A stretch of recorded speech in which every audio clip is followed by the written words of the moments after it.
I want to get as real as possible. The best way to do that is location shooting.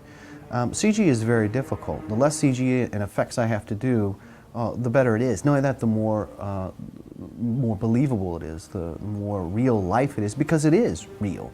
Location shooting means you're going to be away from your principal source of supplies. It means you're going to be in environments where it's often an unknown factor as to what kind of power you have, what sort of temperatures you're going to have to deal with, what sort of surfaces you're going to have to deal with. You never, even with a location scout, you can never truly anticipate how many lights you're going to need, where they're going to have to be. So you try to sort of bring everything you have along with you in the hopes that you've covered all the bases. When I would approach a location saying I'm doing an independent film, I wouldn't say fan film or anything like that, or student film. I would say independent film. That gives people a little bit more, kind of clout than just some guy with his home video camera. Then they would say, what are you doing? I would say, it's Star Wars. The magic of Star Wars is if you say those two words, a lot of people come out of the woodwork, because Star Wars fans are every walk of life.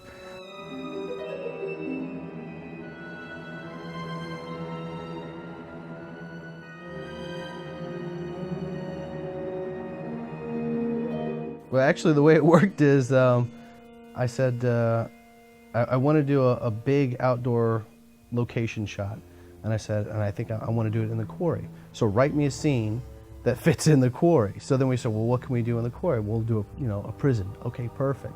So we actually wrote it for the location that I wanted, and then fit it into the story. It's pitch black when I get to the shoot. And by the time I get down to the bottom and start to get set up, and it's just me and the DP there, and it's cold, and we're like, I sure hope people show up, because I didn't think, I didn't know who was going to come. Actually, I was going to feel really stupid if just me and 5 guys showed. And then when I got the call from my PAs up at the top that they said, there's a ton of people here and they're waiting to come down, I was like, thank God, please. Thank you. And things never seemed right every time we started a couple years ago. But then this last time, it was all of a sudden people are like, yeah, sign me up, I'm there. Got the jib, and everybody's volunteering, and it's just really coming together. It's just great. It seems like you got a lot of cooperation. Yeah, I mean, and it's like not really it's costing us some money, but I mean, the location, this is like free, and a lot of our shots are all free. So it's just everybody's like, hey, I want to be a part of this. Thanks. They're blackmailing us. Don't believe her. It's blackmail. All of it. We've got pictures. Yeah, I think everybody's pretty excited about it. Just kind of feel it in the air. So, all the talent. I mean, we've got people from all over the East Coast, basically. New Jersey, New York, North Carolina, Maryland, Pennsylvania, Virginia, DC. And they all came out to shoot a Star Wars fan film. It was a test for us. I knew if we could do a big shot with a lot of people and get through it, we could do any of the other shots in the film. Not only that, it's a good morale boost for production. Do something really big, something very exciting for the crew and for the cast to go, wow, these guys are really serious. They're not just, shooting in their backyard with their video camera. So this camera, this is flipped 180. It'll be coming this way and comes into the shot, stops, looks around, and then continues. The camera follows them around as they disappear behind this, and then we'll move, pick up the shot on the other side. As they come into the shot, we'll stop, see the cliff. There'll be dialogue, and some of this has been modified slightly. And he escapes, and she runs off and takes on the stormtroopers. Well, he goes up the cliff, and she takes on the stormtroopers. So that's basically what we're shooting here. That's everything today, or that's just this first That's scene? just this morning. Okay. So then this afternoon we start doing the hard stuff. Yeah. It's a great little vignette. So what I'm going to do is Say something to that officer that's right there. about 15, 20 minutes to suit up, so they need to know. 2, 1, take 4. This is a DU file, is that whatever?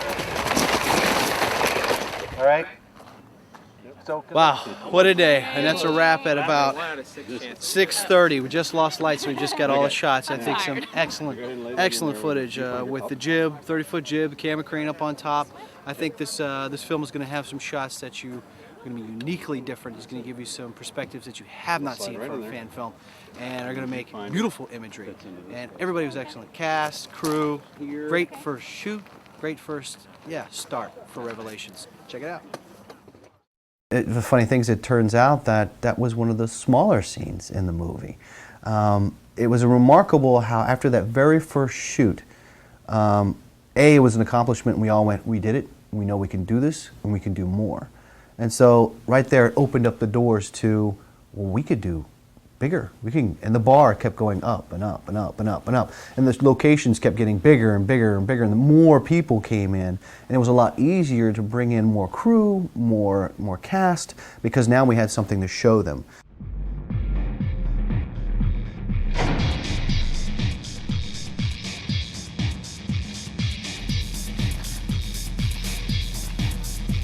The second shoot was a bar scene in which it involved, again, 50 to 60 people.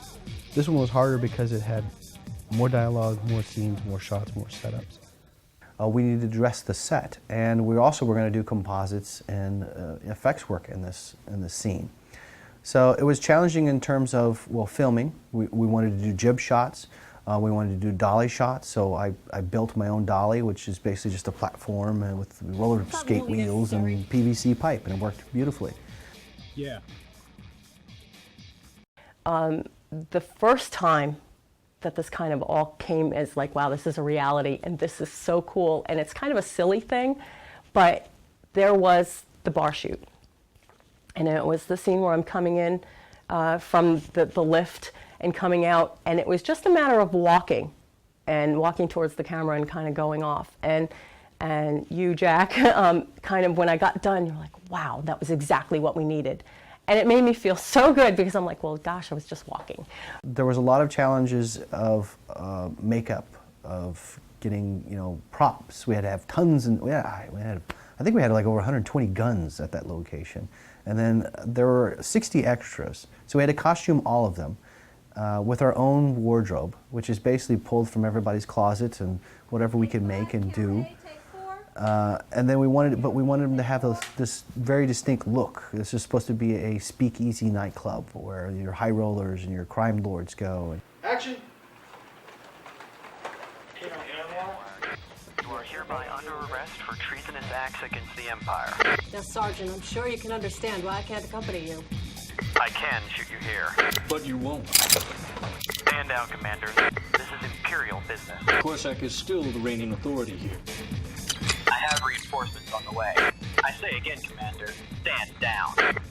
Is there a back door to this place? Unfortunately, no. Step on? Run!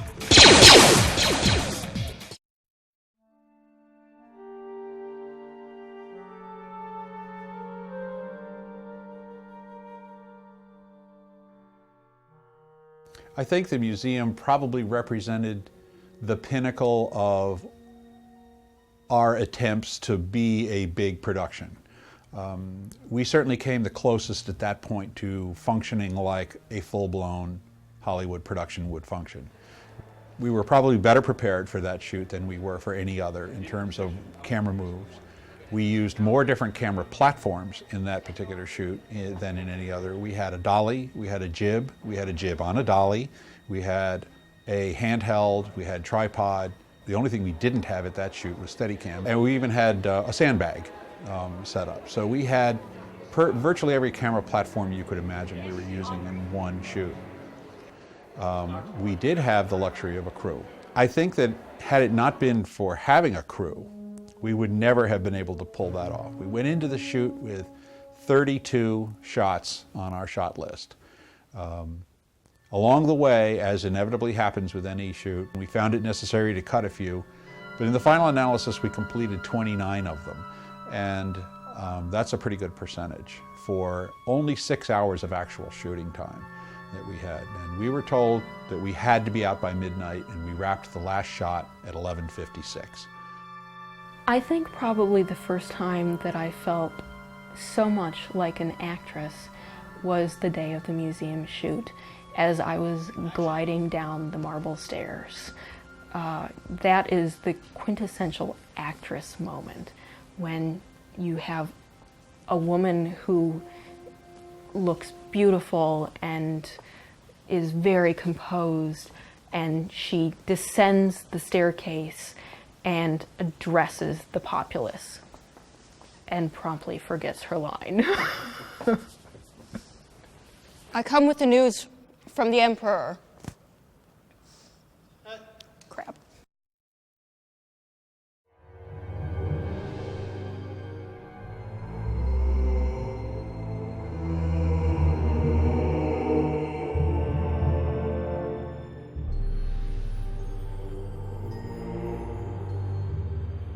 In terms of all the sets that need to be built for Revelations, I built all of them, yes. That being one. That being a big one, though. CG is great, but there is still something very, very different, again, just like location shooting, in which a real-life set gives you a whole different look and feel and believability to a scene. So I wanted the Cougar to have a real set. The first thing I had to do was get the render from the artist, Adam Benton, who actually built and designed the Cougar, Declan's ship. He provided me with all the different perspectives of the cockpit, the exterior of the cockpit, because there's nothing inside of a CG model. So he gave me top view, front view, side views. Now the problem is that that's not to scale. So I had to make up my own scales. I then started having some help in terms of building the sets and start populating it. Matt Henry helped me out. Also, Chris Santana came and started helping me out. Even Frank Hernandez, who played Declan, came out and worked on his own ship. So once I had built the framing and had the pieces up, put the walls in, I then went in with a black spray paint. Actually, just like a Home Depot sprayer that you would spray your walls with, and got black and sprayed the whole thing black. Then once I did that, I could take and start putting in all the panels and stuff that I needed. But first, I needed lots of junk. I needed a lot of stuff to populate this thing. eBay was a huge, huge, huge factor into this. I then went to a junkyard, which was like 4 acres of junk. It's heaven.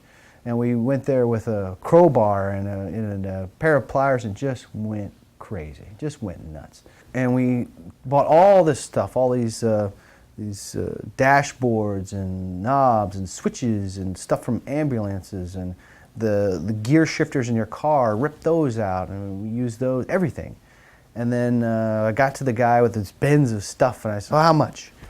And he's like, well, you got a lot of stuff there, but all in all, it was like $350 for 4 seats and tons of junk. So all the lights you see in the cockpit are just Christmas lights, some with flashers, some without. That took a long time doing because I had to drill holes throughout the whole thing. The sad part is we only had 1 day to shoot. So it took 2 months to build the Cougar's cockpit. It took 1 day to shoot, and the very next day we tore it down. If you look at any movie prop or any movie set, they look cheesy if you're there live. But on frame, they look great. She's all yours. And you're lucky I got here at all.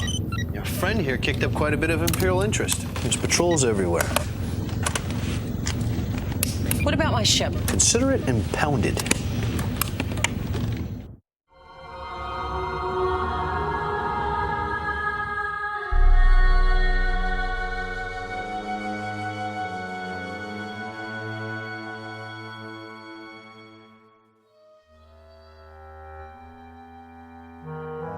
A great location, wonderful staff. Oh my God, was that a nightmare to shoot in. Wow. We were there for 3 days. 3 days of shooting in that cave. I was about ready to burn the place down. Because you have to understand, all the fight happened in that cave. Usually it was about 2, 4 in the morning.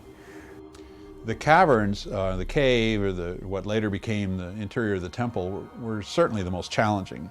Underground caverns have a tendency to just absorb light, so that even very powerful lighting instruments don't carry very far.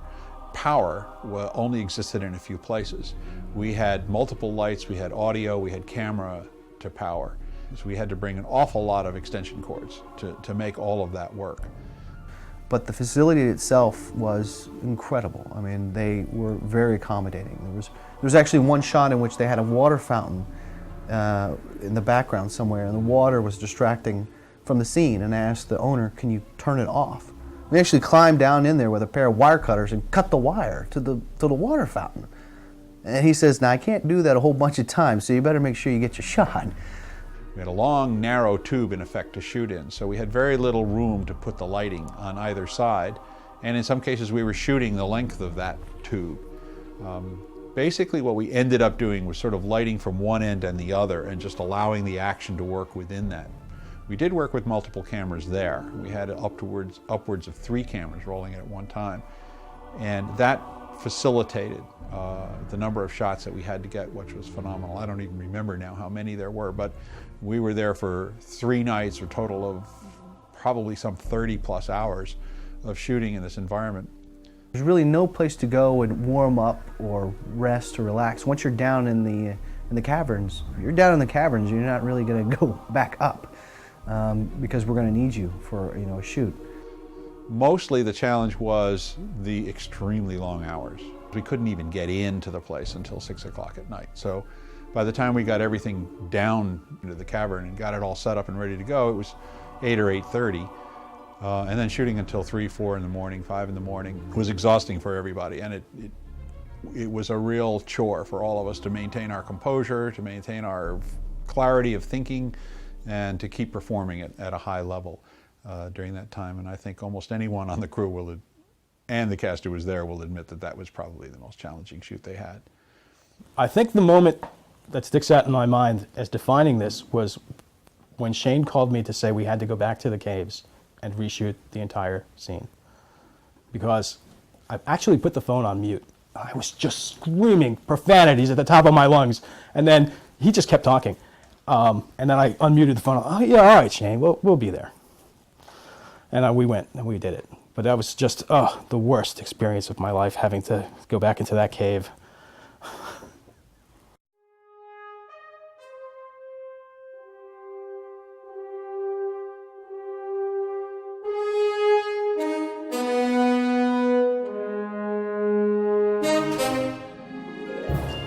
It wasn't too much a challenge because it was a smaller crew. It was just me, the DP, and the principal actors, and then one assistant grip. And that was it. And that's all I wanted at that point, because I wanted it to be an intimate, small shoot. And that's one of my favorite ones, because just the final look of it is almost exactly what I wanted it to look like. As a producer, there were 2 important things I had to keep in mind. Number 1, this was a volunteer project, so anybody involved with it needed to enjoy their time with us because they were giving their time, the loan of professional equipment, as well as their expertise for free.